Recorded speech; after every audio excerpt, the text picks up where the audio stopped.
ድሃ ስትሆን ማንም አይወድህም። አውቃለሁ በኔ ማንም ጓደኛ አያረግህም። ከናትህና ከፈጣሪ ዘመድም ቢሆን ማንም ቢሆን ሲኖርህ ነው የሚወድህ። ፋኑኤል በቲክቶኩ ሼር ወይም በቲክቶክ ቃል ደግሞ ሪፖስት ያደረገው ንግግር በጣም ብዙዎችን አሁን ላይ ያስገረመ ይገኛል። ንግግሩ ብዙ ነገሮችን በውስጡ ይዟል። ማንም ሳይኖርህ አይፈልግህም፣ ሁሉም የሚወድህ ሲኖርህ ነው የሚለውን ቃል ነበር ያስተላልፈው። እጅግ እኛም የተመለከትነው በጣም ልብ ያልነው ነገር ነው። ከዚህ ጉዳይ ጋር ተያይዞ ፋኒና ሳምሪ አንድ ላይ በነበሩበት ወቅት ብዙ ነገር ከጎናቸው የነበሩ ብዙ ቪዲዮ አብሯቸው ይሰሩ የነበሩ ብዙ ጓደኞቻቸው ዛሬ ላይ የሉም። ብዙ ችግር፣ ብዙ ጣውረድ፣ ብዙ ከፍታ፣ ብዙ ዝቅታ አብረው ሲያሳልፉ አሁን ደግሞ ወደ ዝቅታ መንገድም አብረው ሲሆኑ ደግሞ ማንም ምንም የተነፈሰ የለም። በተለይ የቅርብ ጓደኞቻቸውን የቅርብ ሰዎችን ሁሉ በዚህ ያህል ደረጃ ያስተዋላቸውም ይመስለኛል።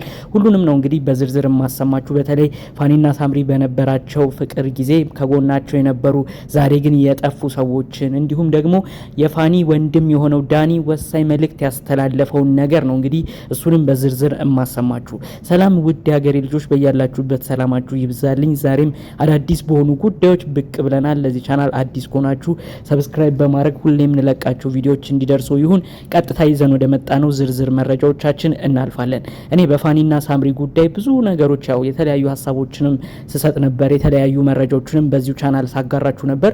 ከሁሉ ነገር በላይ ግን የታየኝ ፋኑኤልና ሳምሪ በነበራቸው ጊዜ በጣም ትልቅ ጥሩ ቦታ ላይ በደረሱበት ጊዜ ከጎናቸው የነበሩ በብዙ ቪዲዮ አብረን የምናያቸው ወዳጅ፣ ጓደኛ፣ ዘመድ የተባሉ ሰዎች ዛሬ እንግዲህ እነዚህ ልጆች ወደውም ይሁን ሳይወዱ ጥሩ ነገር ነው ብንልም ባንልም በቃ መለያየታቸውን ሰምተናል።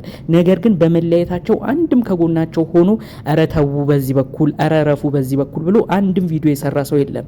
ከዛም በላይ ደግሞ እንግዲህ ፋኑኤል ብዙ ነገር የነበረው በመቀጠል ከሳምሪ ጋር መለያየቱን ምክንያት ተደርጎ ደግሞ ብዙ ነገሩን ያጣ በብዙ ችግር ውስጥ አልፎ ነበር። ላለፉት ወራት ቤት እስከ ማጣት ደርሶ ነበር። አሁን ደግሞ እንግዲህ ልጆቹን ማግኘቱ ልጆቹ ወደ እነሱ መሆኑን ምክንያት ተደርጎ ደግሞ የጀርመን መንግስትን ቤት ሰጥቶታል። በዛም ተደስቶ ቪዲዮ ማጋርቶ ነበር። አሁን ነው እንግዲህ ፋኑኤል ትንሽ ቀና እያለ የመጣው እንጂ ብዙ ነገሮችን ያሳለፈው ላለፉት ወራቶች።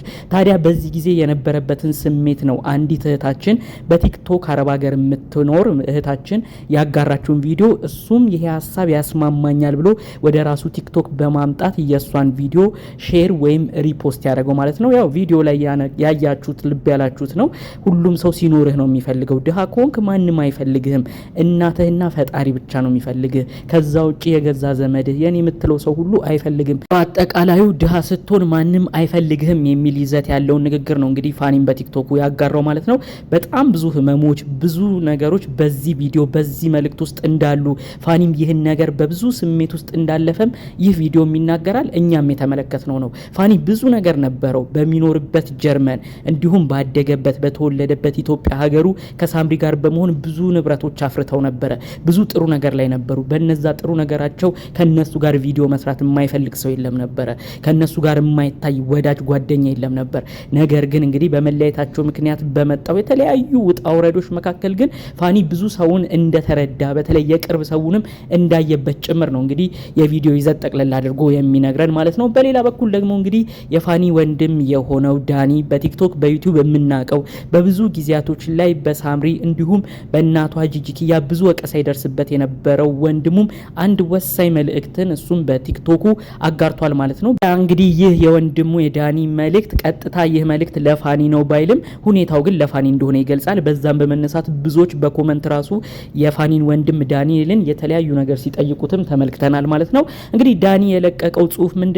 የተሻለ ነገር ያለው ወደፊት እንጂ ወደ ኋላ አይደለም ወደፊት የሚል ጽሁፍ ነው እንግዲህ ያጋራው ማለት ነው። ያው ይሄ አባባሉ ሁሌም ወደፊት ማየት ነው፣ በቃ ወደ ኋላ አያስፈልግም ለማለት ነው።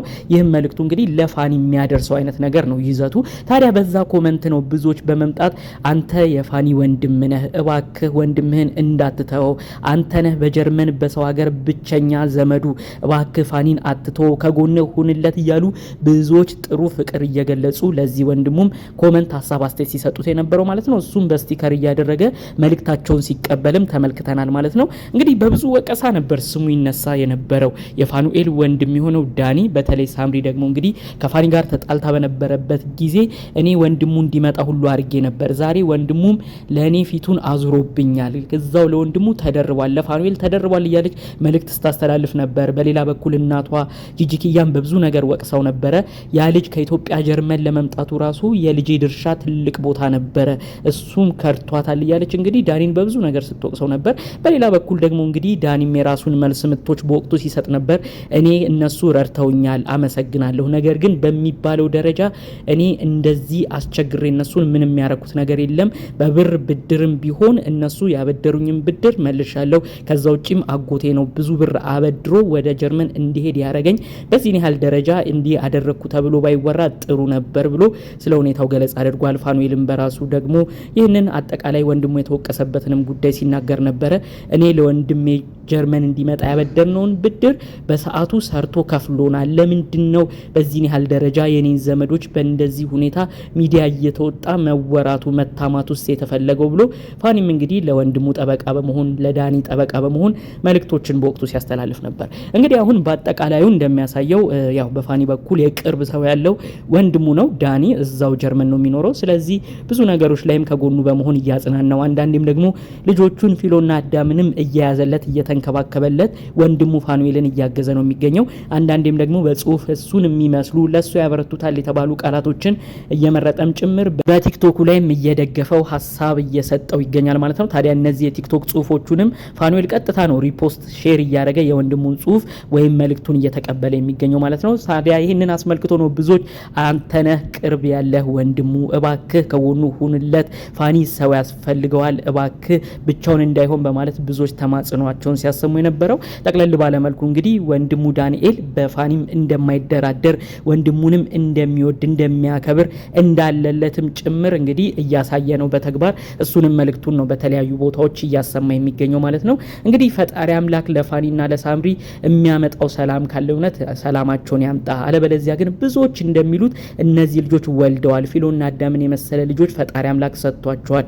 ምንም ቢሆን ተለያይተው ሊለያዩ የማይችሉ ሰዎች ናቸው።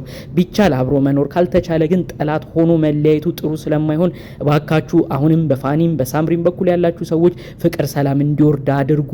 በሳምሪ በኩል ያለችው እናቷ ጂጂኪያም እባክሽ ለልጅ ልጆችሽ ስትይ ፋኒን የሚወቅስ ነገር ፋኒን ክብሩን ዝቅ የሚያደርግ ነገር ላለመናገር ተቆጠቢ። እባካችሁ ላለው ነገር ኃላፊነት ወስዳችሁ በሁለቱም በኩል ያላችሁ ሰዎች ይህንን ጉዳይ በሰላም ለማጠናቀቅና ተከባብረው የሚኖሩበት ነገር እንዲፈጠር ለማድረግ ሞክሩ በማለት የዛሬ መረጃዎችን እዚህ ላይ አበቃለሁ። በሌሎች ጉዳዮቻችን እስክንገናኝ ድረስ ሰላሙን ሁሉ ተመኘውላችሁ። ሰላም።